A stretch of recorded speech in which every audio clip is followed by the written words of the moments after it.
What's good, everybody? It is the world's most interesting podcast, Car Conversations, back with another one. Yo, we coming with that fire. Big shout out to YouTube Shorts. We about to hit 1K views on a bunch of shorts, bro. Big shout out to the people that's been supporting the channel. Big shout out to anyone that's been watching on all platforms, Instagram. We gonna be coming on TikTok too, so don't even worry about that. And yeah, I'm just happy to be here. I'm happy to just shoot another episode, yo, bro.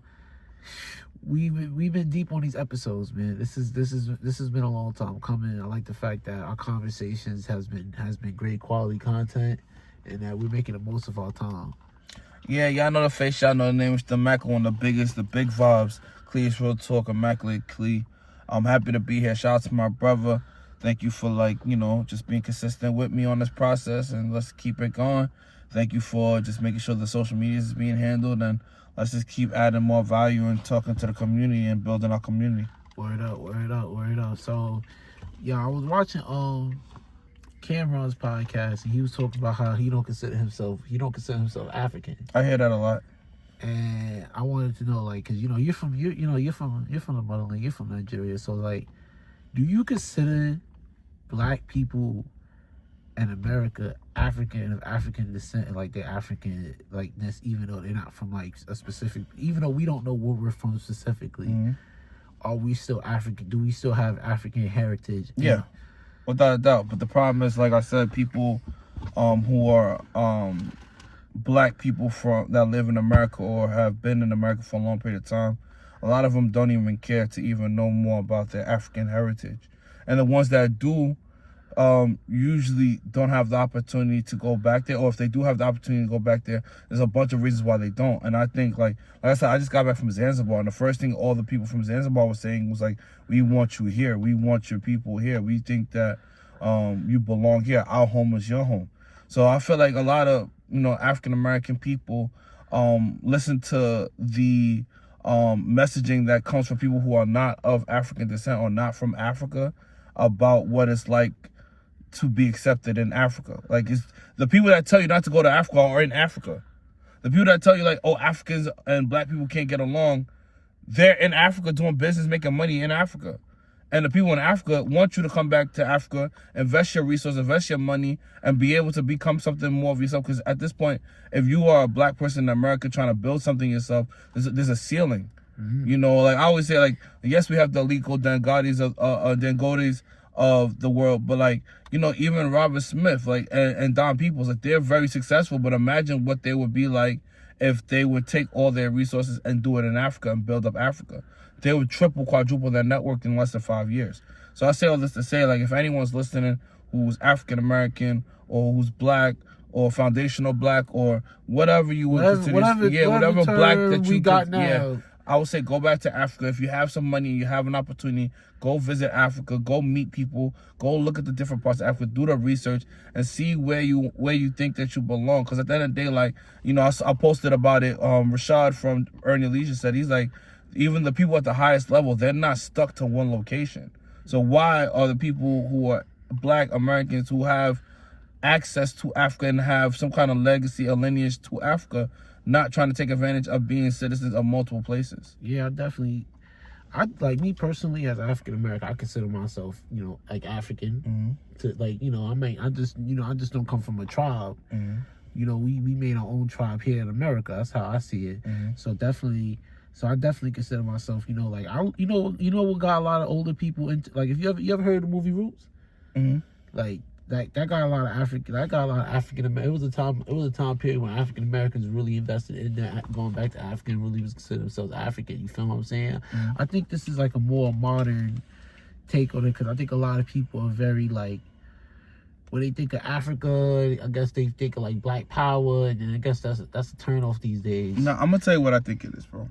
I think a lot of Black people that are in America, like I said, bought into the stigmas of what Africa used to be like, or what Africa used to look like.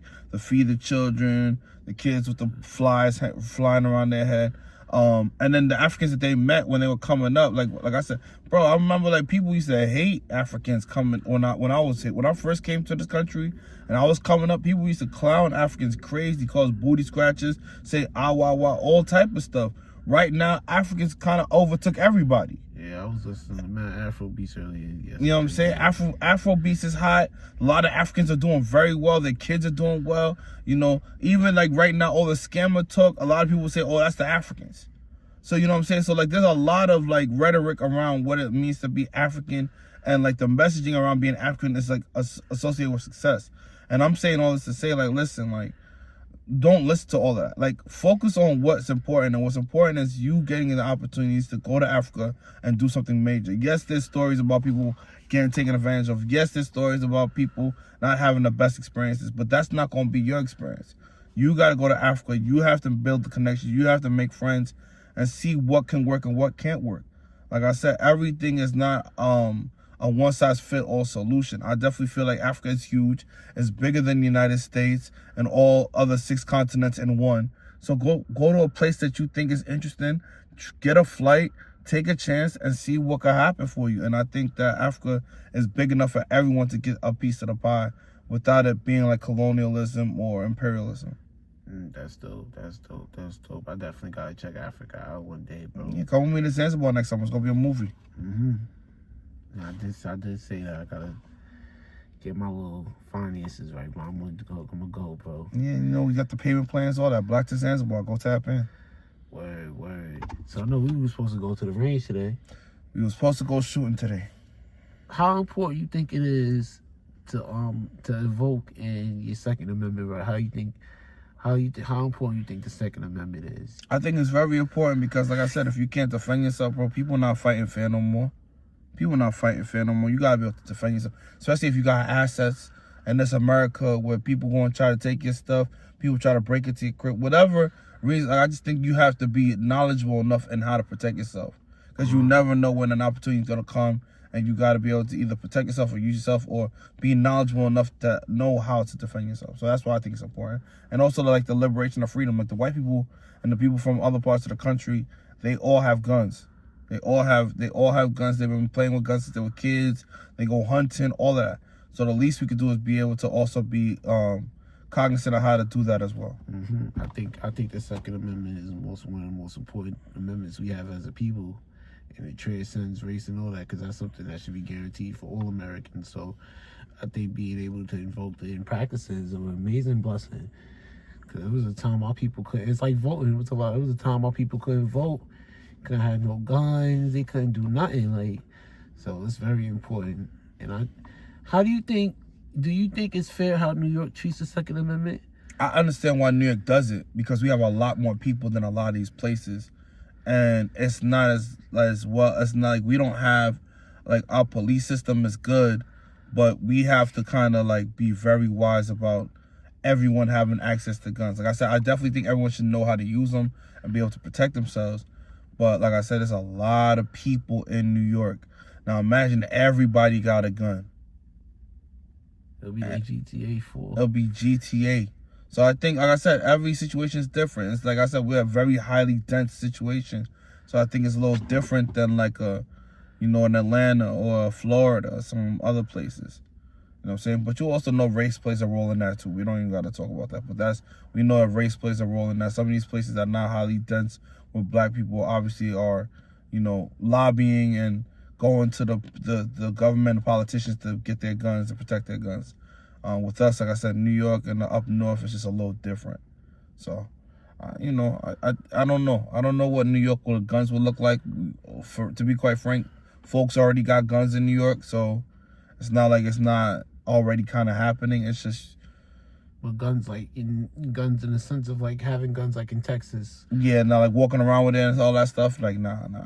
I don't know if that's. I don't think we're ready for that. I think we're too highly dense of a city for that. All right. Got any questions to ask me today? Yeah. I actually did have a question earlier. It was what was it about? It kind of slipped my mind because I've been busy with school and everything, but It slipped my mind all the time. Yeah, I know, bro. I think it had to do with dealing with grief. Like, how do you go about like dealing with grief? And, like, losing people, losing friends, losing people you care about? Like friendship grief, family grief. How do you go about dealing with grief? How I go about dealing with grief? That's an emotion I don't think about often, bro. Have you ever lost somebody? I mean, yeah, I've lost somebody. I've cried. I'm just saying, like, I've dealt with grief. But I deal with grief my own way because I think about the happy times and shit like that, bro. Like, I don't think about it like how the average man. Like, if I was to lose my family, God forbid, you know, I would think about, like, I have a way of going about grief, bro. Like, I don't like to talk about grief, bro.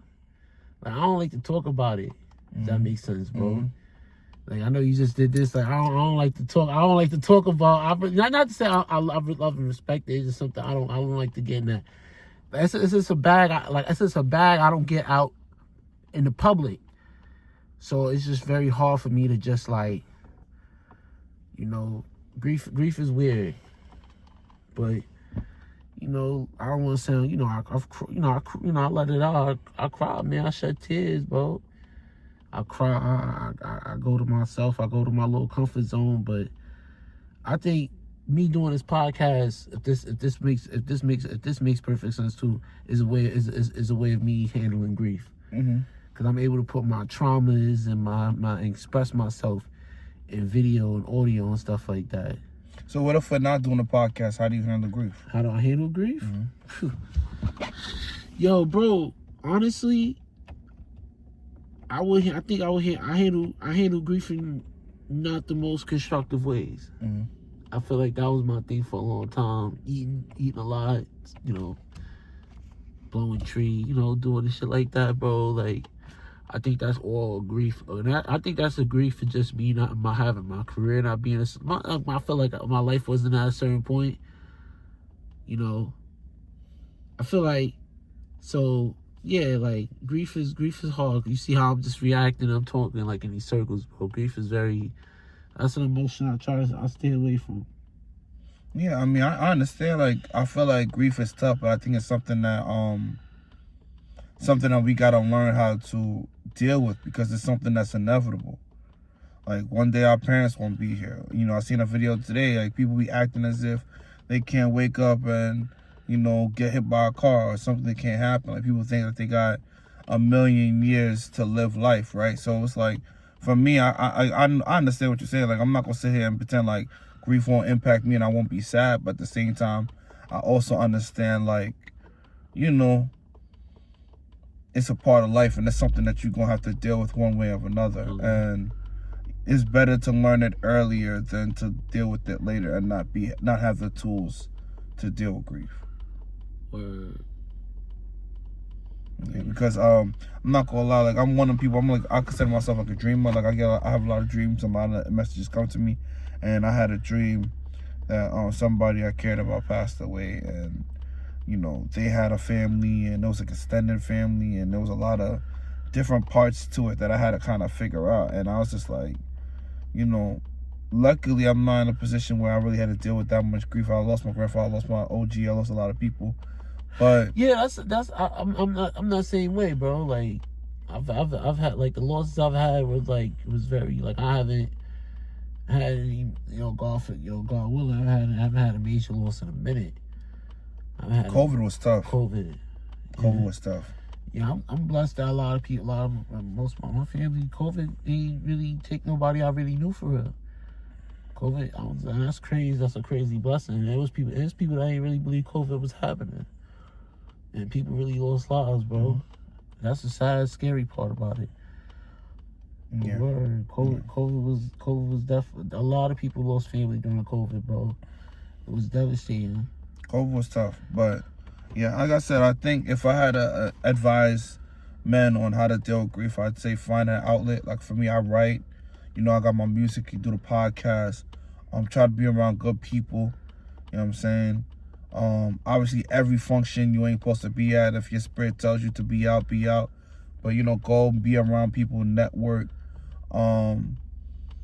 build community. If you gotta go to therapy, go to therapy. You know, talk to somebody. and just live a beautiful life and remember the people that you lost. You know what I mean? I think that that's the best way to honor people, like to keep their memory alive, keep their name alive, talk about them often. You know, when you pray to God, talk about them in your prayers, you know, and the elements that made that individual special, try to embody that in yourself as well.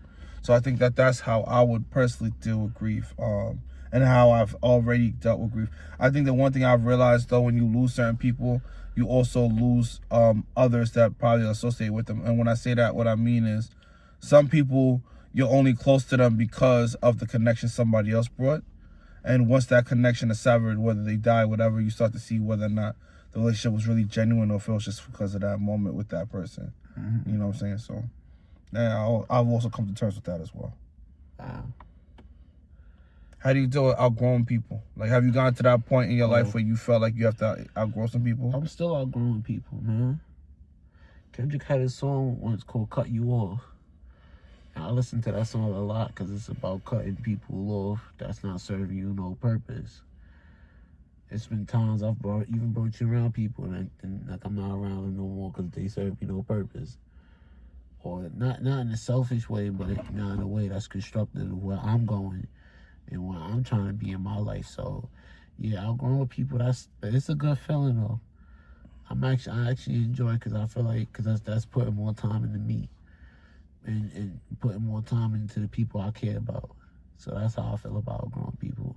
Mm-hmm. Yeah, I think for me, where I'm at with the whole outgrowing people process, it's like, and I think I'm kind of grateful for school for also doing that. I think a lot of people felt entitled to my time or felt like they should have entitled to have access towards me, and I was kind of like, yeah, I respect you and I appreciate you, but that don't mean like I'm gonna be in a group chat talking every day all day as if I don't have my own life to live. Like, I have friends who are very particular about their health right now. Like, their thing is like their health. And like I said, I'm also serious about my health. Yes, maybe I might not have a six-pack and stuff like that, but I'm not out here trying to destroy my body. I try not to drink. If I'm drinking, it's usually socially. It's not like on a everyday basis. I'm heavily drinking. I don't do that. You know, I don't really smoke like that. So like for me, like I just try to put myself in a situation where like I eat healthy. Like last week, all I ate was salads. You know, so I try to put myself in a situation where I'm still healthy. I can walk 2-3 miles, not get tired. You know what I'm saying? So I feel like I am still healthy.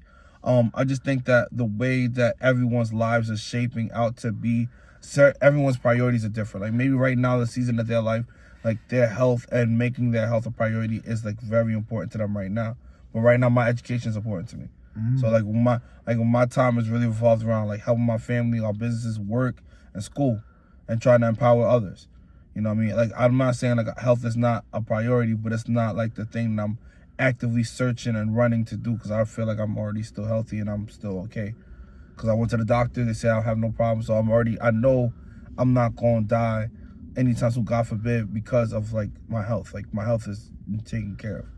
So, yeah, I say all that to say, like, you know, you just got to do what works for you, brother, man. Like, everybody isn't going where you're going, and everyone isn't meant to be a part of every part of your journey. Some people are meant to be a part of your season. Some people are there for a reason, and some people are there for life. So you just have to pick and choose when that is. And it doesn't have to always be all at the same time. Sometimes, right now, maybe this season is just you and a couple of your friends. And then the next season, when things are a little bit better, you have a little more time, then you and your other friends can jump on that. But yeah, everything is, like I said, very specific to the season that you're in. Mm-hmm. What season you say you're in right now with like your friends and stuff? I feel like I feel like my business partners are the people that I'm really more like invested into. You know what I'm saying? Like, because like, you know, I'm in school. I have a lot of expenses that I don't really talk about. You know, my mama's not cheap. Like, my mama's not cheap. So I have a lot of money that is being spent on things that is not being spent on myself right now. So I have to also be mindful of like, okay, like I'm investing. I'm doing these things for the future. So right now I might not see the payout, but like, let's see what the next 3 years are going to look like. And that's going to determine like, all right, how good we did now. So that's basically where I'm at right now. Like, I'm not looking to be enjoying life at the highest level. Like, I'm in school, I have a job, I got a family, I gotta make sure it's cool. I got businesses, I gotta make sure it's cool. Lights is out. You know what I'm saying? So, we just gotta make sure that those things are taken care of, and then from there we'll, navigate through enjoying life and traveling and, and shining differently when that time comes.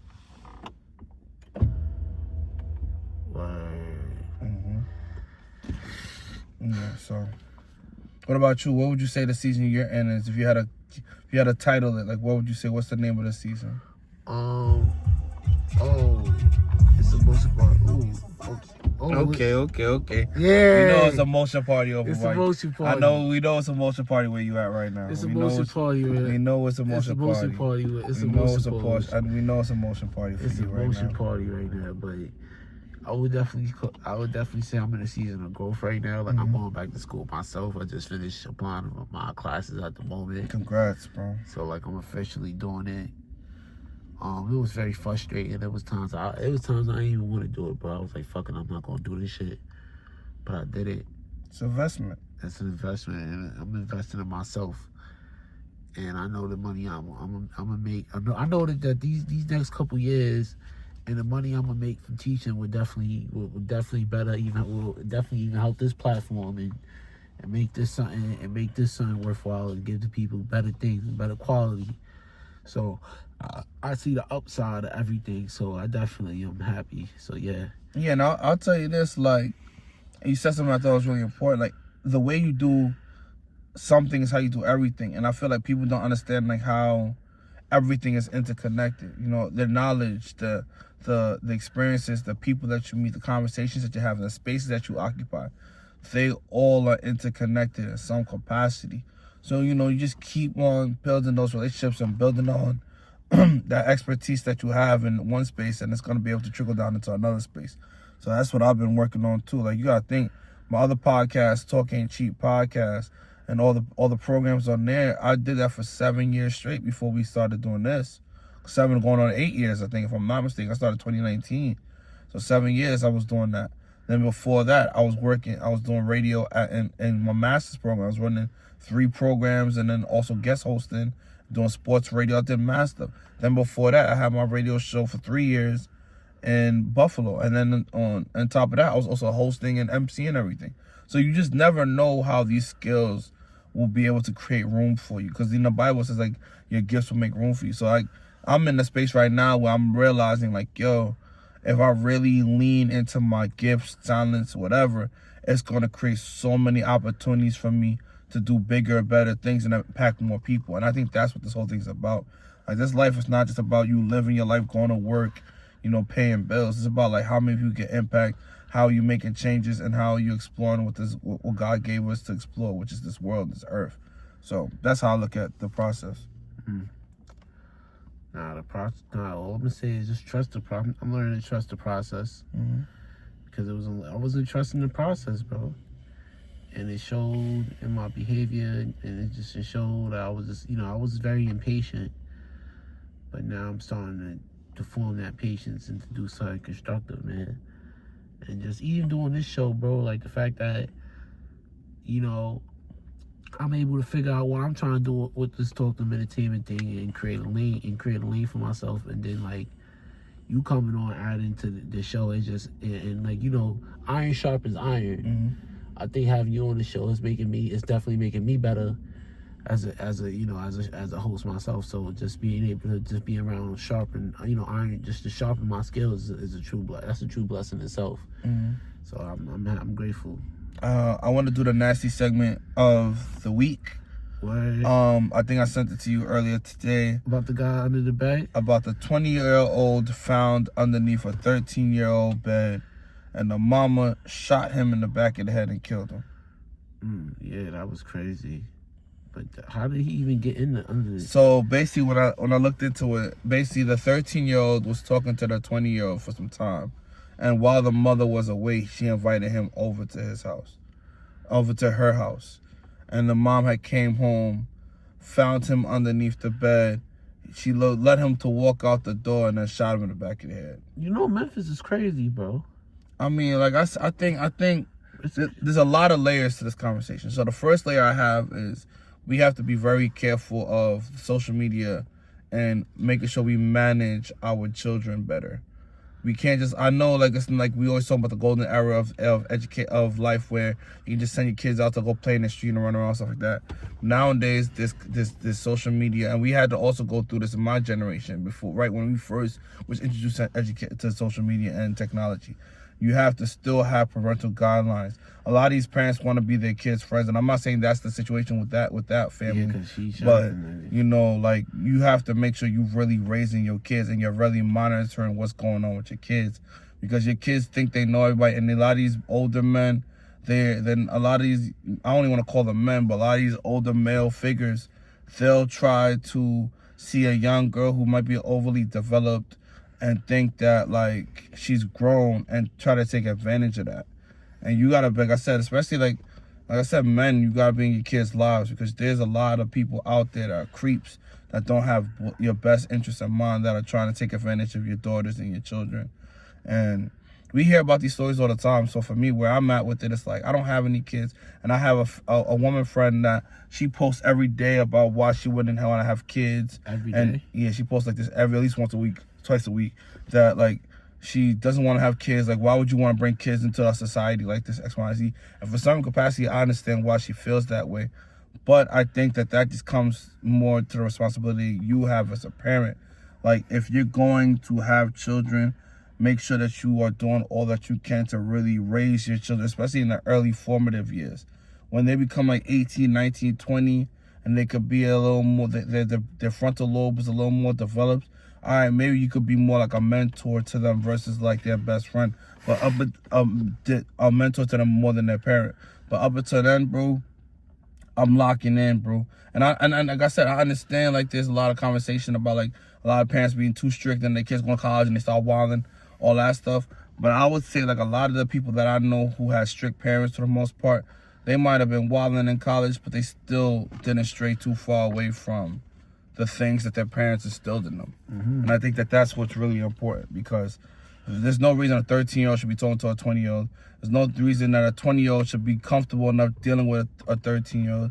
There's no reason why there was no adults in the house when that was happening. There's no reason why it really should even gotten to that point where you have to shoot somebody in the head because they're sneaking into your house talking to them. Like I said, I'm not saying that the guy's a predator. He's definitely a predator.